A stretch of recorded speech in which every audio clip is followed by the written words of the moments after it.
Hello बच्चों, good morning. स्वागत है आपका जीडीटी एजुकेशन में। आज के इस क्लास में आप लोग पढ़ने वाले हैं गद्य खंड चैप्टर 1, जिसका शीर्षक है बातचीत, और जिसके राइटर के बारे में यानी लेखक जो थे बालकृष्ण भट्ट, जिसका परिचय आपने पिछले क्लास में यानी पिछले वीडियो में आपने जान लिया था।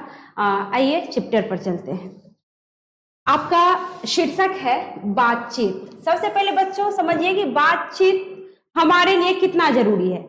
जैसे कि अभी आप क्लास आए हैं, तो क्लास आए हैं तो आप हमसे बात करेंगे तभी आप हमसे कुछ पूछ पाएंगे, हम भी आपसे बात करेंगे तभी आपकी जो दिक्कतें हैं हम जान पाएंगे। कहने का मतलब बातचीत हमारे लिए कितना जरूरी है, और बातचीत से हमें नुकसान भी क्या होता है, यानी आप इस चैप्टर में पढ़ेंगे। उसके बाद बालकृष्ण भट्ट ने कई तरह से, यानी एक बच्चे किस तरह बात करते हैं, जवान किस तरह करते हैं, बूढ़े बुजुर्गों की क्या बातचीत होती है, हाँ नवयुवक की क्या बातचीत होती है, दो सहेलियों की क्या बातचीत होती है, सभी को इस पाठ में जो है लेखक ने दर्शाया है। तो आइए, कहता है इसे तो सभी स्वीकार करेंगे कि अनेक प्रकार की शक्तियां, यहाँ टाइपिंग मिस्टेक है, पंक्तियां की जगह होगा शक्तियां। कहता है जो वरदान की भांति ईश्वर ने मनुष्य को दी है, यानी ईश्वर ने हमें दी है, यानी जो भी शक्तियां हैं वो वरदान के रूप में हमें प्राप्त है। कहता है उनमें वाक शक्ति, यानी उन शक्तियों में वाक शक्ति भी एक है। वाक शक्ति मतलब बोलने की शक्ति। कहता है यदि मनुष्य की और इंद्रियां अपनी अपनी शक्तियों में, ये कैसे हो गया भाई, हर जगह जो है सो यहाँ सौ होना चाहिए, है ना। कहता है कि अपनी अपनी शक्तियों में अविकल रहती और वाक शक्ति मनुष्यों में न होती तो हम नहीं जानते कि इस गूंगी सृष्टि का क्या हाल होता।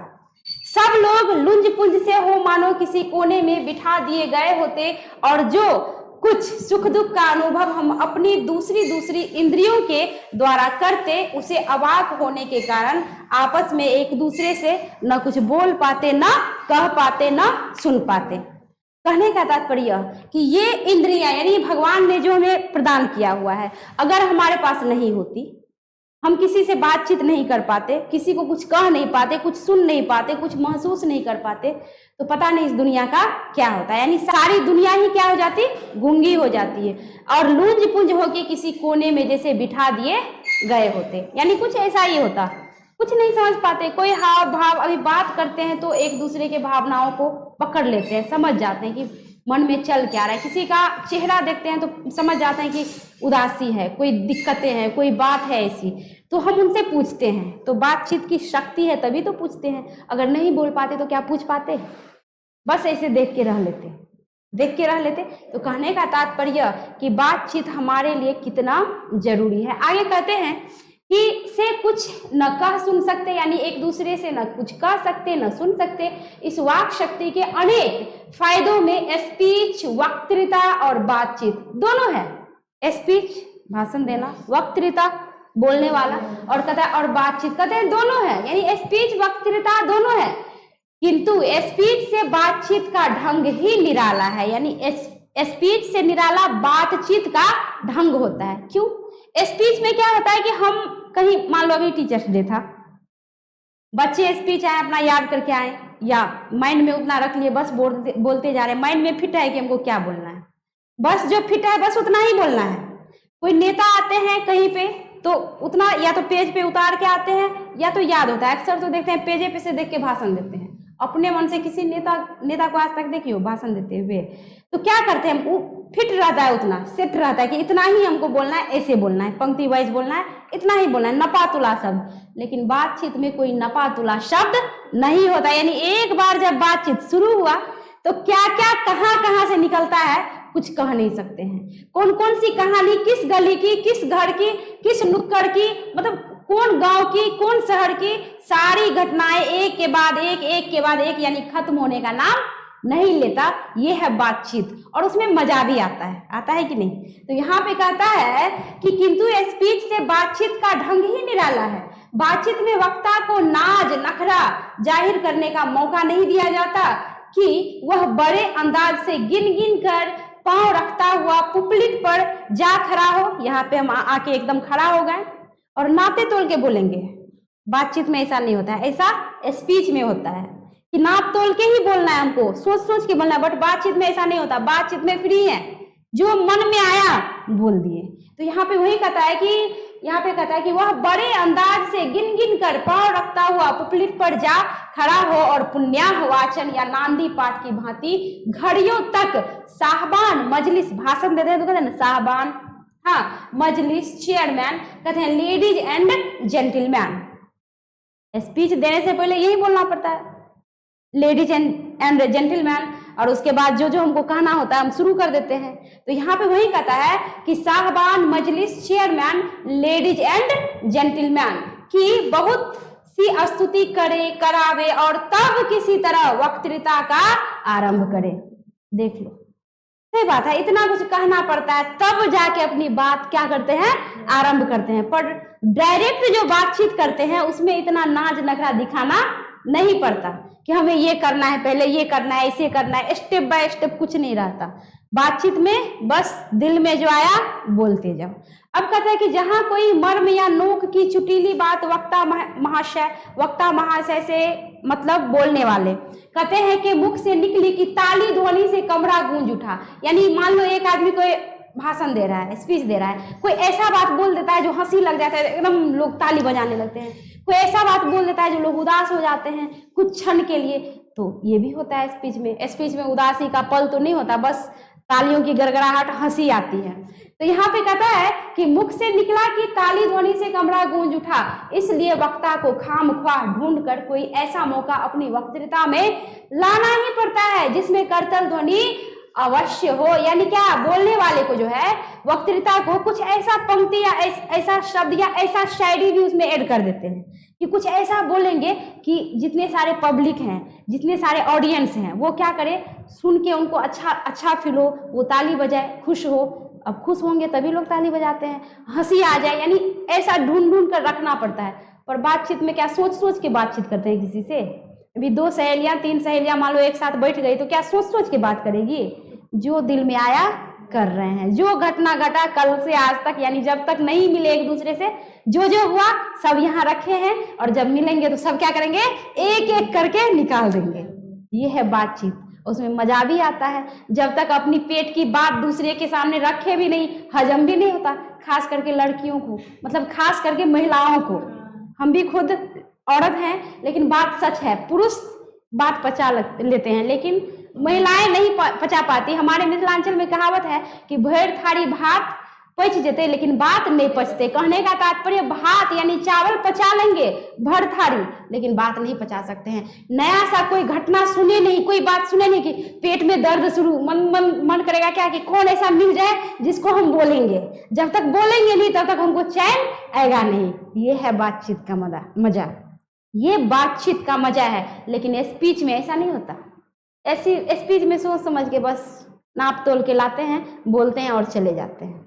तो ये देख लो, यहाँ पे कहता है कि करतल ध्वनि का कोई मौका न लोगों के कहे उड़ाने की कोई कहता है वहीं हमारी साधारण बातचीत यानी कोई सोच समझ के नहीं, बस दिल में आया निकल रहा है। कहता है साधारण बातचीत का कुछ ऐसा घरेलू ढंग है कि उसमें न करतल ध्वनि का कोई मौका होता है। ऐसा थोड़े होता है कि कोई बात होता है तो बात बात पे ताली बजाना पड़ता है, ऐसा होता है नहीं। बस हंसते हैं, इंजॉय करते हैं बातों को ले लेके। कहता है करतल ध्वनि का कोई मौका न लोगों के कहे उड़ाने की कोई बात ही रहती है। हम 2 आदमी प्रेम पूर्वक, 2 आदमी होता है तो क्या करता है, प्रेम पूर्वक संलाप कर रहे हैं। कोई चुटीली बात आ गई हंस पड़े, कोई हंसने वाली बात आ गई तो हंस भी देते हैं। कहता है मुस्कुराहट से होठों का केवल फर्क उठना ही इस हंसी की अंतिम सीमा है। कोई ऐसी बात आई तो थोड़ा सा स्माइल आता है चेहरा पे, थोड़ा सा स्माइल कर लेते हैं, इससे ज्यादा कुछ नहीं करते हैं कि नहीं। कोई हंसी वाली बात आई तो थोड़ा सा स्माइल आता है, इससे ज्यादा कुछ नहीं होता। या ठहाका भी लगाना पड़ जाए तो लगा लेते हैं, लेकिन उस तरह नहीं लगाते हैं जैसे किसी सभा में, किसी भाषण में बैठे होते हैं तो जोर से। घर में थोड़ा सा देखना भी पड़ता है आगे पीछे कि मम्मी पापा दादा दादी होंगे, इस तरह जोर से चिल्लाएंगे तो डांट भी पड़ जाती है कि बेवजह इतना क्यों तुम लोग ऐसे हंस रही हो, वो भी देखना पड़ता है थोड़ा सा। तो यहाँ पे कहता है इस हंसी की अंतिम सीमा है स्पीच का उद्देश्य सुनने वाले के मन में जोश और उत्साह पैदा कर देना है। स्पीच का उद्देश्य कि सुनने वाले के मन में जोश पैदा करना है कि कोई बोर ना हो। कहता है घरेलू बातचीत मन रमाने का ढंग है। स्पीच का मतलब उत्साह, घरेलू बातचीत मतलब मन रमाना। नहीं मन लग रहा है तो चलो भाई कहीं चलते हैं दोस्तों के साथ, थोड़ा गप उप कर लेंगे, माइंड थोड़ा क्या हो जाएगा, फ्रेश हो जाएगा, ये होता है। कहता है उसमें स्पीच की वह संजीदगी बेकदर हो, धक्के खाती फिरती हैं, जहां आदमी की अपनी जिंदगी मजेदार बनाने के लिए खाने पीने चलने फिरने आदि की जरूरत है। सही बात है कि जिंदगी को मजेदार बनाने के लिए कहता है खाने पीने चलने फिरने आदि की जरूरत है, वहां बातचीत की भी उसको अत्यंत आवश्यक है। जिस तरह खाते पीते हैं, चलते हैं, फिरते हैं, घूमते हैं, उस तरह बातचीत भी जरूरी है। हम नहीं करेंगे तो हम रह ही नहीं सकते, अच्छा ही नहीं लगेगा। कोई चाहिए होता है प्रत्येक व्यक्ति को कोई बातचीत करने वाला कि अपने दिल की बात एक दूसरे से क्या कर पाए, शेयर कर पाए, तब जाके मन और चित्त क्या होता है, हल्का होता है। मन में कोई गुस्सा भी हो, भड़ास भी निकालना हो तो कहाँ निकालेंगे, कोई तो चाहिए ना जो किसी को बोले, और मन क्या हो जाता है, हल्का हो जाता है। तो यहाँ पे देख लो कहता है कि खाने पीने चलने फिरने आदि की जरूरत है, वहां बातचीत की भी उसको अत्यंत आवश्यक है। जो कुछ मवाद, देख लो मवाद धुआं जमा रहता है मन के अंदर, किसी के लिए कोई गुस्सा एकदम मन में पहले से जो है रखा हुआ है, तो कहीं ना कहीं तो निकलता है, कहीं ना कहीं तो निकलेगा। कोई ना कोई तो मतलब बोल देते हैं कि देखो फला जो है ऐसे है, फला है ऐसी है, मेरे बारे में तो ऐसे बोल रही थी, मेरे बारे में ऐसे बोल रहा था, हाँ मेरी शिकायत हो रही थी। कहने का मतलब क्या कि जो भ्रास होता है हम क्या करते हैं, एक दूसरे के सामने निकाल देते हैं। बट निकालेंगे किसके सामने, कोई हमें चाहिए तो, कोई चाहिए हो तो, यानी कोई मिल जाए तो मन क्या हो गया, शांत।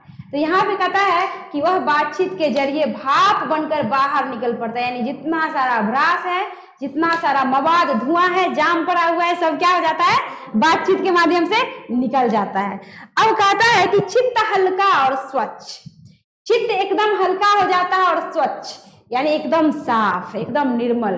कहता है हो परम आनंद में मग्न हो जाता है। बातचीत का भी एक खास तरह का मजा होता है। सही बात है, बातचीत का भी एक खास मजा होता है। जिनको बातचीत करने की लत पड़ जाती है ना, बातचीत की भी लत होती है, देख लो।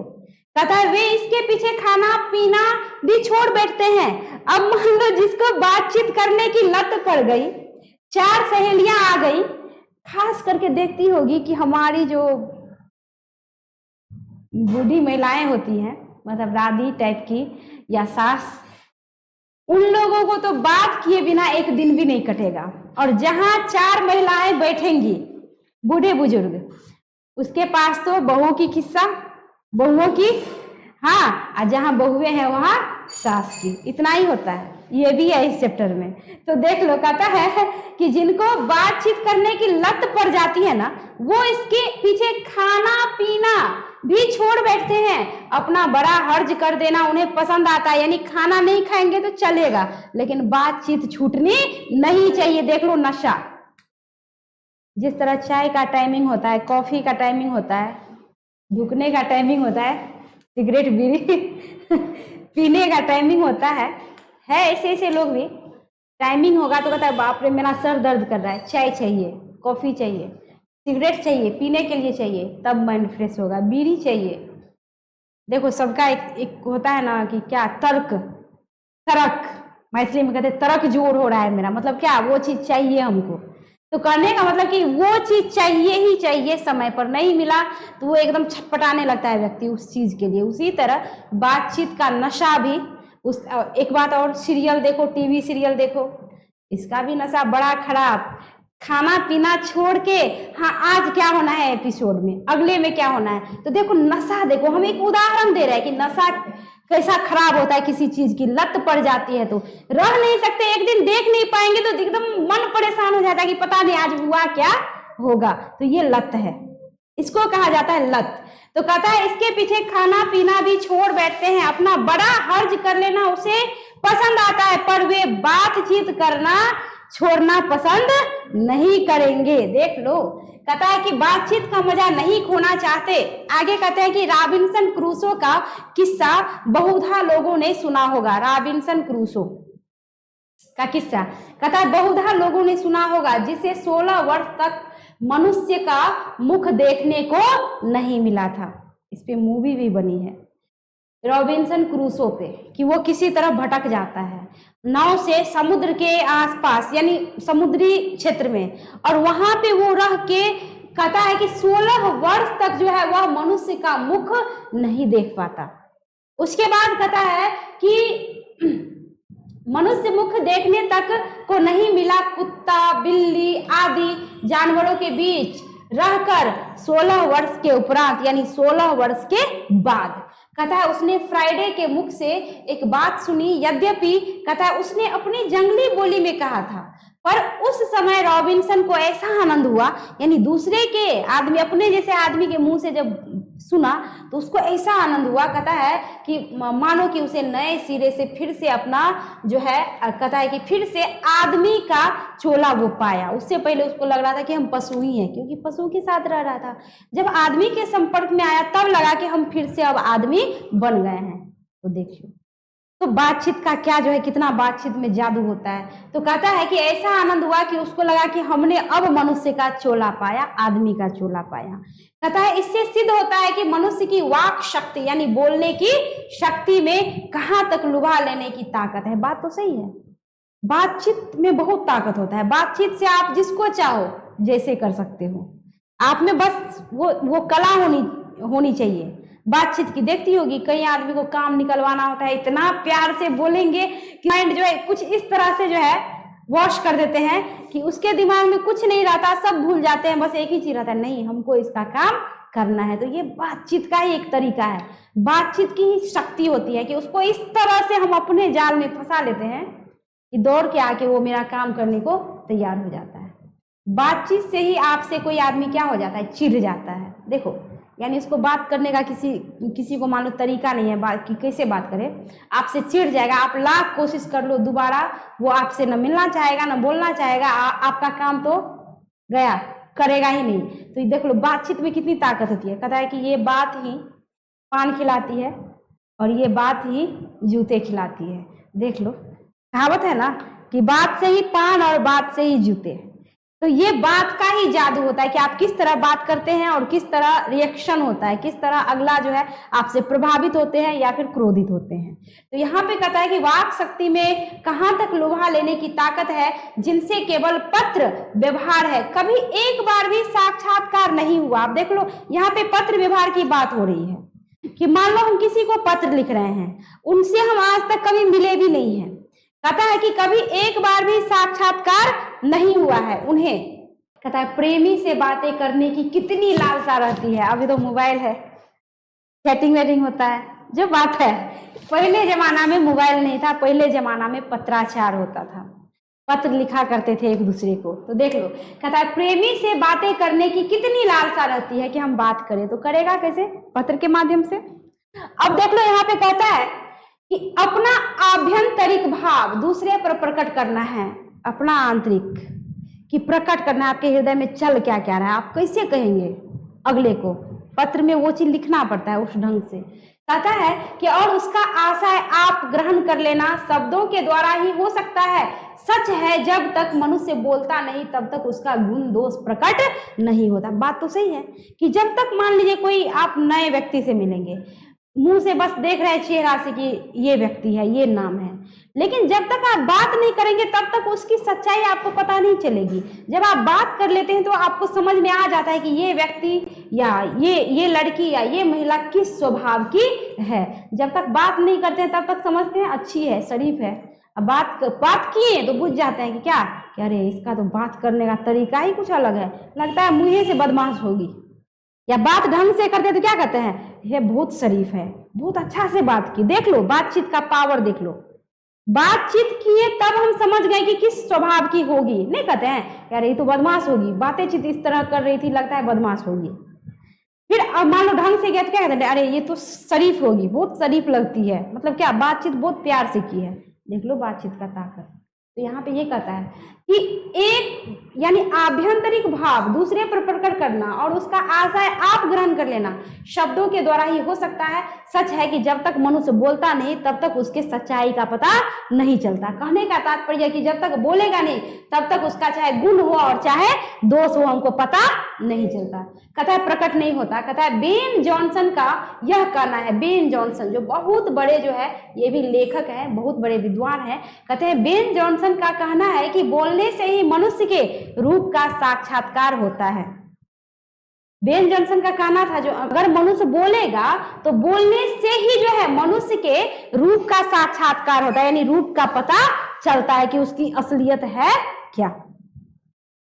का मानना था कि बोलने से ही मनुष्य के रूप का साक्षात्कार होता है, मनुष्यों के रूप की सच्चाई का पता चलता है, बहुत ही उचित जान पड़ता है। कहता है इस बातचीत की सीमा 2 से लेकर वहां तक रखी जा सकती, कहते हैं जहां तक उनकी जमात यानी मीटिंग या सभा न समझ ली जाए।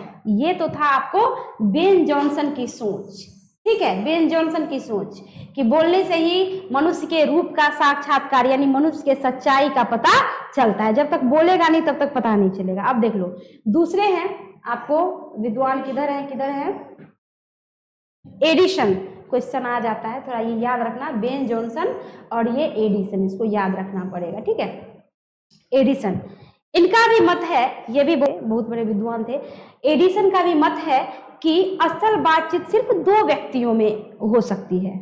बताओ अगर हम गलत बोल रहे हैं तो 2 व्यक्ति में जितना ढंग से बात होता है उतना तीसरा चौथा पांचवा आ जाए तो हो पाता है? हो पाता है? 2 व्यक्ति में हम चैन से आराम से जो अपनी बातें हैं गुप्त सी गुप्त बात, कितना भी कैसा भी बात क्यों ना हो, 2 आदमी में हम खुलकर जो है बता सकते हैं। खास करके क्लोज फ्रेंड हो या कोई क्लोज व्यक्ति हो तो खुलकर हम अपनी बातें कहते हैं। उस 2 व्यक्ति के बीच कोई तीसरा चौथा आ जाए तो या तो उस बात को बदल देना पड़ता है या तो कोनो और टॉपिक जो है छेड़ देते हैं, यही होता है। तो यहाँ पे देखो क्या कहता है, कहता है कि 2 व्यक्तियों में ही असली बातचीत हो सकती है। ये किसका कहना था?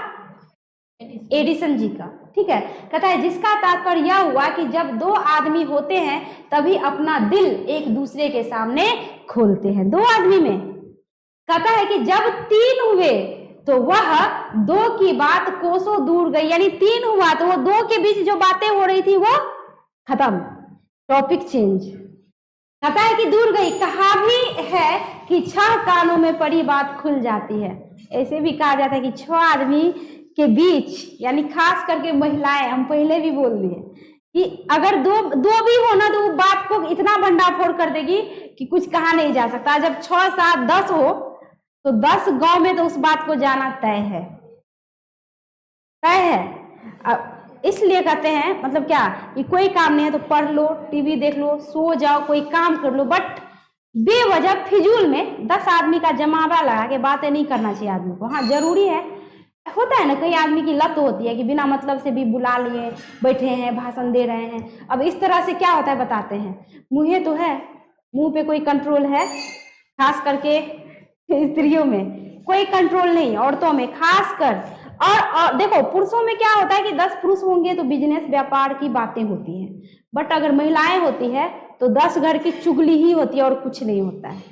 अब 10 घर की चुगली, हाँ जो कामकाजी महिलाएं हैं उसको कहाँ फुर्सत है अपने घर के काम से, अपने बिजनेस से, अपने ऑफिस से, उसको फुर्सतें नहीं है जो वो बात करेगी, काम में व्यस्त है। जो व्यस्त नहीं है कहता है खाली दिमाग शैतान का घर। जो आदमी खाली बैठा रहेगा ना उसके दिमाग में अनाप शनाप निश्चित है आता ही आता है। और खास करके जमावड़ा लग जाए तो देख लो 10 घर की चुगली। अब पेट में बात तो पचता नहीं, अब किसी के पेट में पचेगा नहीं तो ये बात उसको कह दिया, वो उसको कह दिया, अब 10 घर में झगड़ा लग गया। अब झगड़ा करते रहो और झगड़ा को फरियाते रहो, तो बातचीत का नुकसान भी है। तो देख लो यहाँ पे कहता है कि जब 2 आदमी बात करते हैं तो अपना जो है दिल क्या करते हैं, खोलकर एक दूसरे के सामने रख देते हैं। लेकिन जब तीसरा आ जाता है तो 2 की बात तो कोसों दूर गई, कहाँ गई पता भी नहीं। और कहता है कि कहा भी है कि 6 कानों में पड़ी बात, यानी 6 आदमी के कानों में पड़ी बात वो खुल ही जाती है, वो गुप्त नहीं रह पाता। 2 आदमी में तो रह भी जाएगा लेकिन उससे ज्यादा हुआ तो नहीं रह सकता। दूसरे यह कि किसी तीसरे आदमी के आ जाते ही या तो वे दोनों आपसी बातचीत से निरस्त हो जाएंगे या फिर निरस्त हो बैठेंगे या फिर उसे निपट मूर्ख अज्ञानी समझ बनाने लगेंगे। कहने का मतलब वो टॉपिक क्या हो जाता है, चेंज। अब कहता है कि जैसे गर्म दूध और ठंडे पानी के दो बर्तन, देख लो उदाहरण दिया है, मान लो कि गर्म दूध है और ठंडा पानी है, ठीक। कहता है दो बर्तन पास पास सटा दिया जाए, एक बर्तन में गर्म दूध एक बर्तन में ठंडा पानी, दोनों को सटा दो। कहता है साट कर रखा जाए तो एक का असर दूसरे में क्या हो जाता है, पहुंच जाता है। यानी मान लो कि अगर दूध गर्म दूध है तो वो क्या होने लगेगा, धीरे धीरे ठंडा होने लगेगा। अगर ठंडा पानी है तो धीरे धीरे क्या होने लगेगा, गर्म होने लगेगा। देख लो एक का प्रभाव दूसरे में हो रहा है। तो देख लो कहता है कि एक का असर दूसरे में पहुंच ही जाता है, अर्थात दूध ठंडा हो जाता है और पानी गर्म। कहता है वैसे ही दो आदमी अगर पास बैठे हों, अगर दो आदमी पास बैठे हों तो कहता है एक का गुप्त असर दूसरे पर पहुंच ही जाता है। कहने का तात्पर्य कि आप कुछ बोलिए चाहे ना बोलिए, एक दूसरे जब पास पास हो तो कुछ हाव भाव पकड़ लेते हैं कि क्या बात है, आज ये हुआ है क्या। देख लो खास करके जब दोस्ती हो, जान पहचान हो, तो समझ जाते हैं मन की बात कि क्या आज उदास क्यों हो या आज इतनी खुश क्यों हो, समझ जाते हैं कि किस भाव में है, किस स्थिति में है। तो कहता है एक का गुप्त असर दूसरे पर पहुंच जाता है, चाहे एक दूसरे को देखे भी नहीं। कहता है तब बोलने को कौन कहे, एक के शरीर की विद्युत दूसरे में प्रवेश करने लगती है जब पास बैठने का इतना असर होता है, बस पास में बैठे हैं तो इतना असर है। तो कहता है तब बातचीत में कितना असर होगा, बस बैठे हैं तो अनुभव कर लिया, जब बात करेंगे तब क्या होगा, देख लो। तो कहता है कि इसे कौन न स्वीकार करेगा अस्तु। अब इस बात को तीन आदमियों के साथ देखना चाहिए, ये दो की बात थी, अब तीन। कहता है मानो एक त्रिकोण सा बन जाता है, त्रिकोण ट्रायंगल। कहता है मान लो एक त्रिकोण सा बन जाता है, ठीक। कहता है कि तीनों चित्त, मानो तीन कोण है, तीन गो कोण है, मान लो कि तीन कोण है, ठीक है, मान लो कि ये तीन कोण है, ठीक ठीक।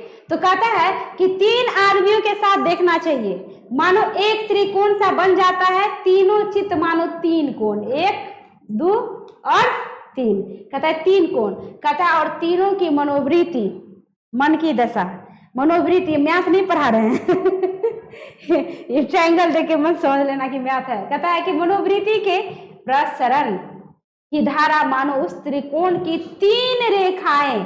कहता है गुप्त चुप असर तो उन तीनों में परस्पर होता ही रहता है कि चल क्या रहा है मन में। कहता है अभी तीनों हो, तीनों को एक दूसरे का असर कुछ न कुछ हो ही जाता होगा। कहता है कि परस्पर तो होता ही है, जो बातचीत, देख लो, कहता है जो बातचीत तीन में की गई वह मानो अंगूठी में नग सी जड़ जाती है, यानी अंगूठे के नग के समान। कहता है उपरांत जब चार आदमी हुए तब बेतकल्लुफी को बिल्कुल स्थान नहीं रहता, खुल के बातें न होंगी और जो कुछ, कहता है जो कुछ बातचीत की जाएगी वह फॉर्मेलिटी, यानी बस फॉर्मेलिटी निभाना है, तब वो बातें नहीं रह गई जो पहले थी। कहता है कि गौरव और संजीदगी के लक्ष्य में जो है, कहता है कि सनी हुई होगी, चार से अधिक की बातचीत तो केवल राम रमोवल ही कहलाएगी। यानी चार आदमी हो गया तो बातों का कोई महत्व नहीं, कोई मतलब कुछ आता पता नहीं कि क्या बातें हो रही थी, व्यर्थ की बातें, राम रमोवल। कहता है कि उसे हम संलाप नहीं कर सकते, तब वो संलाप नहीं हो जाएगा जब 4, 6, 8, 10 हो गए। कहता है इस बातचीत के अनेक भेद हैं। मान लो कि दो बुढ़ों की बातचीत, अब देख लो दो बुढ़ों की बातचीत हो रही है, प्रायः जमाने की शिकायत पर हुआ करती है। दो बुढ़े बैठेंगे तो बस जमाने की शिकायत की, क्या युग आ गया है, क्या जमाना आ गया है, ऐसे ही कहते हैं। कहता है वे बाबा आदम के समय की ऐसी दास्तान शुरू करते हैं, यानी दो बुढ़े रहेंगे ना, दो बाबा रहेंगे तो आदम, आदि मानव, आदम के समय की ऐसी दास्तान शुरू करते हैं जिसमें 4 सच तो 10 झूठ। देख लो, कहता है 4 सच तो 10 झूठ। बुढ़े लोग भी झूठ बोलते हैं क्या? कहता है उनकी बातचीत का घोड़ा छूट जाना चाहिए, बस एक बार घोड़ा छूटना चाहिए, बस घोड़ा छूटना चाहिए। कहता है घोड़ा छूट जाना चाहिए, पौरों बीत जाने पर भी अंत न होगा।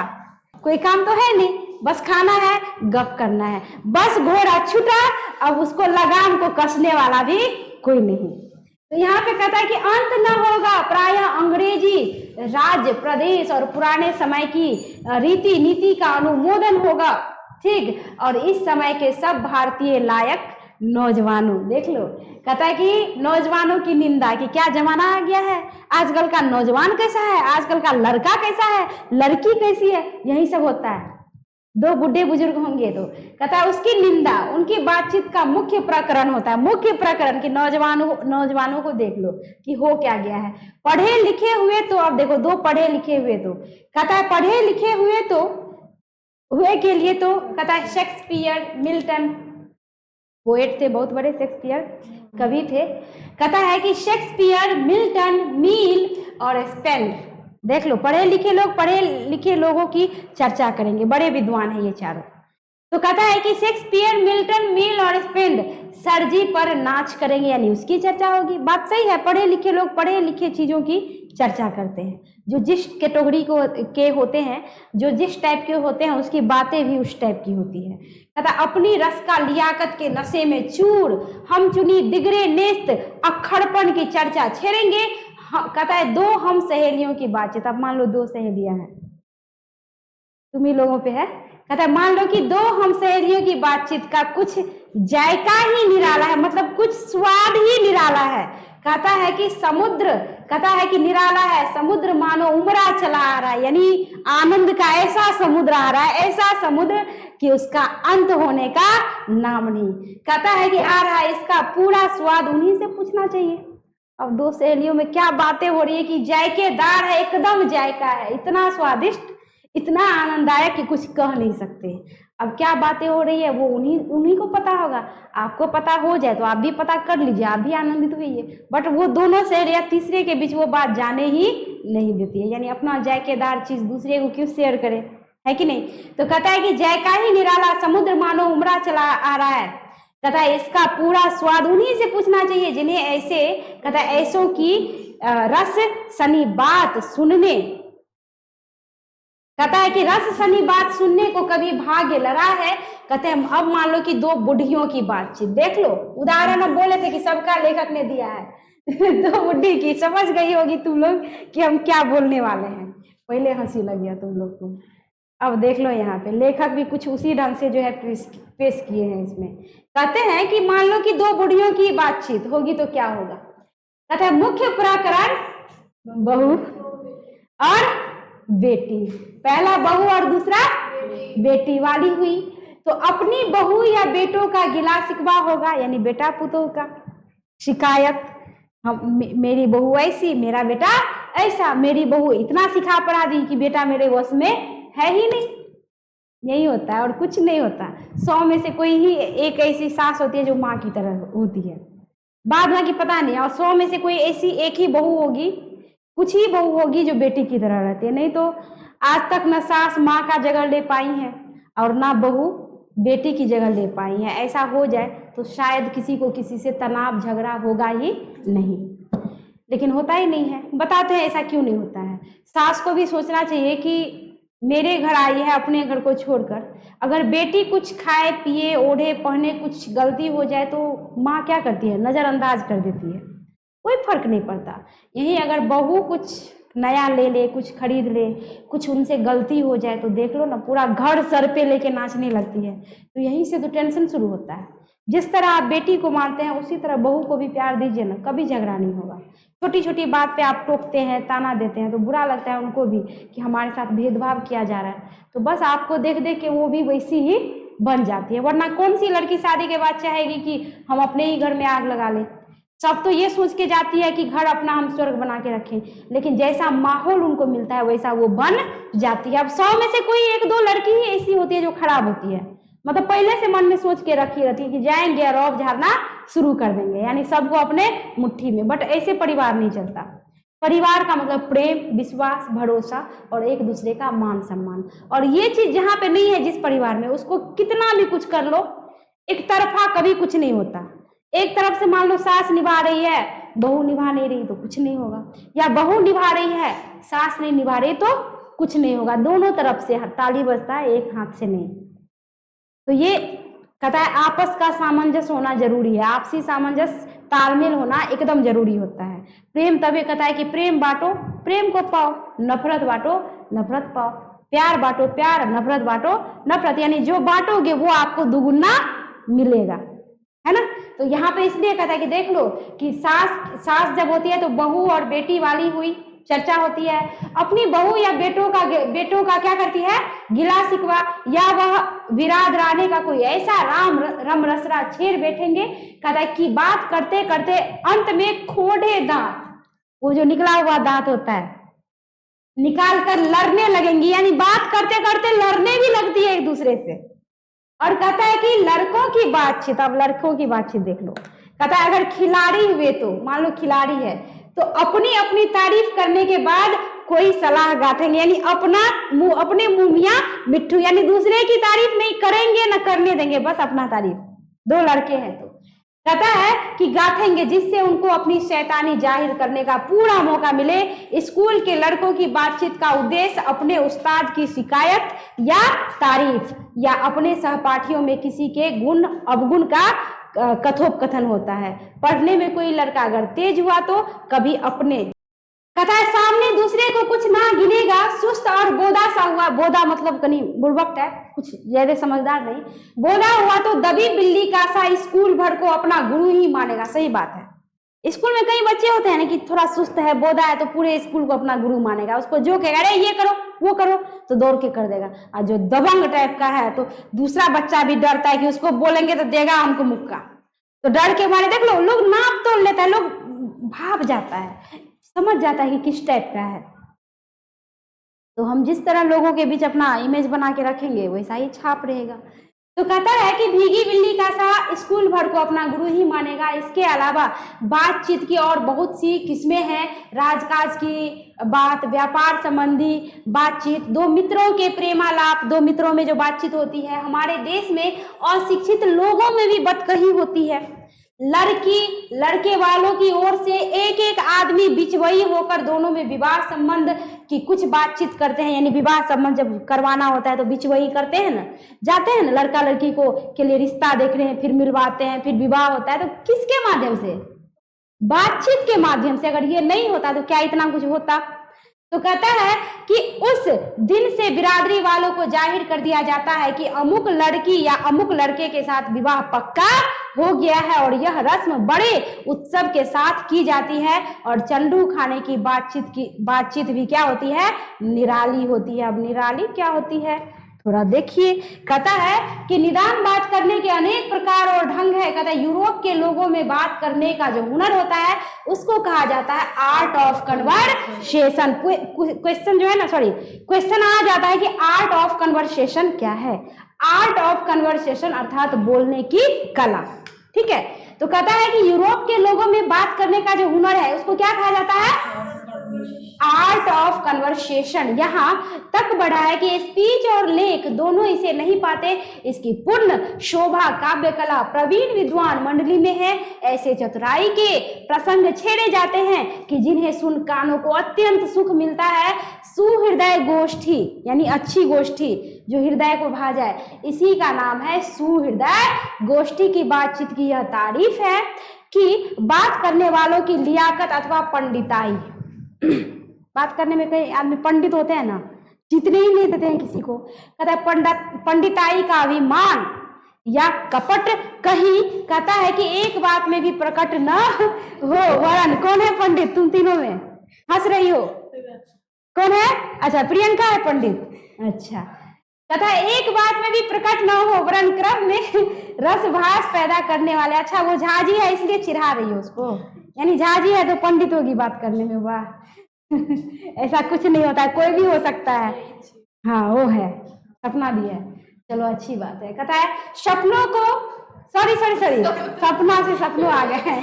कहता है शब्दों को बरतते हुए चतुर सयाने अपनी बातचीत को सरस रखते हैं, एकदम सुंदर। कहता है वह रस हमारे आधुनिक शुष्क पंडित की बातचीत में, जिसे शास्त्रार्थ कहते हैं, कभी आवेगा ही नहीं। मुर्गा और बटेर की लड़ाइयों, देख लो अब मुर्गा बटेर में लड़ाइयां जो है लेखक करवा रहे हैं।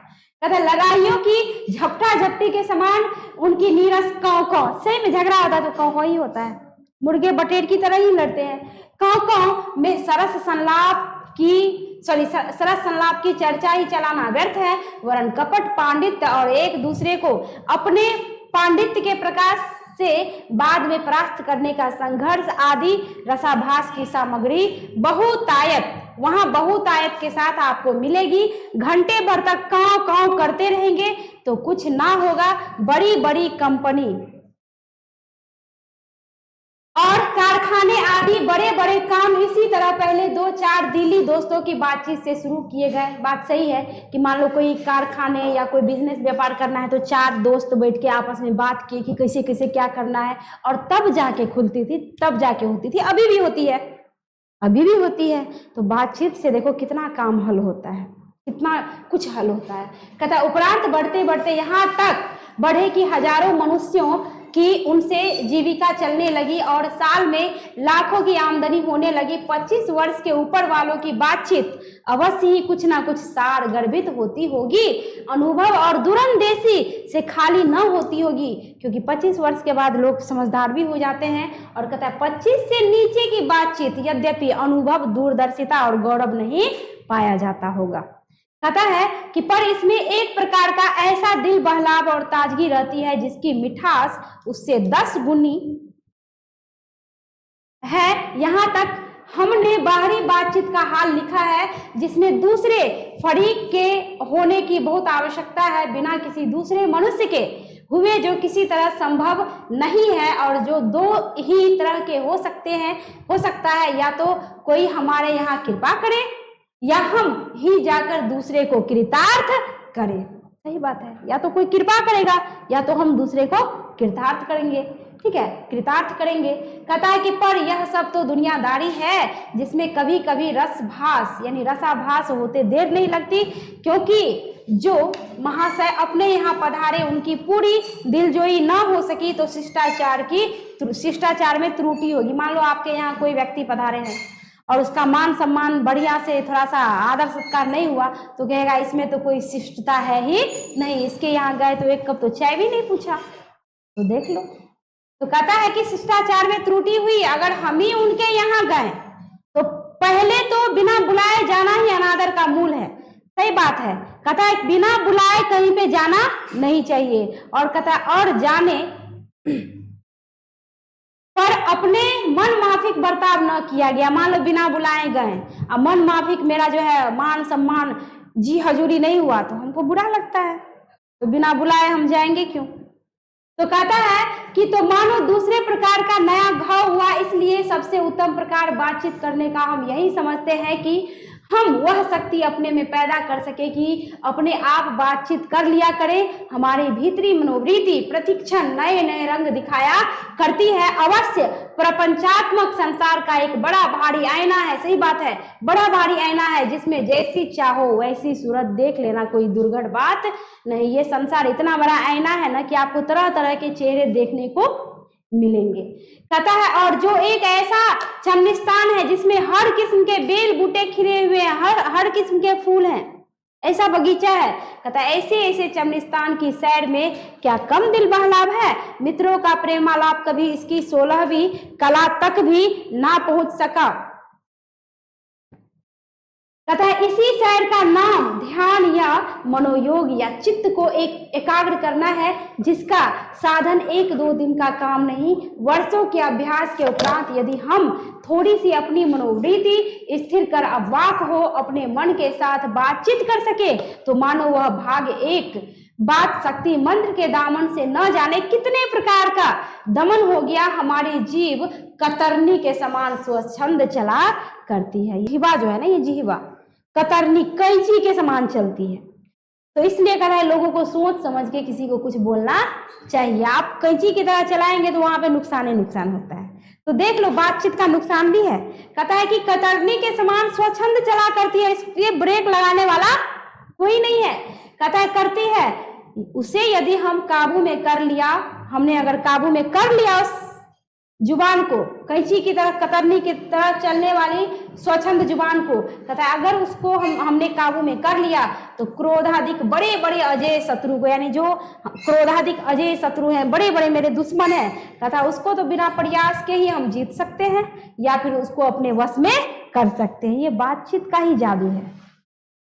तो देख लो, बातचीत से ही हम दुश्मनी पैदा कर लेते हैं, बातचीत से ही हम एकदम गहरे पक्के दोस्त बन जाते हैं। कहता है कि वश में कर डाला इसीलिए अवाक, यहाँ पे होगा अवाक, कहता अवाक रह अपने बातचीत को करने का यह साधन यावत साधनों का मूल है, शक्ति परम पूज्य मंदिर है, परमार्थ का एकमात्र सोपान है। तो कभी कभी ये भी होना चाहिए कि अवाक भी रहना चाहिए, जिससे मेरा भी फायदा, दूसरे का भी फायदा। तो मुझे विश्वास है कि ये चैप्टर आप लोगों को अच्छी तरह समझ में आ गया होगा। मिलती हूँ नेक्स्ट वीडियो में अगला चैप्टर लेकर। धन्यवाद। और अंत में कहूंगी कि वीडियो समझ में आ गया हो तो लाइक शेयर कमेंट कीजिए एंड चैनल को सब्सक्राइब कर लीजिए ताकि अगला चैप्टर आप तक सबसे पहले पहुंचे। धन्यवाद।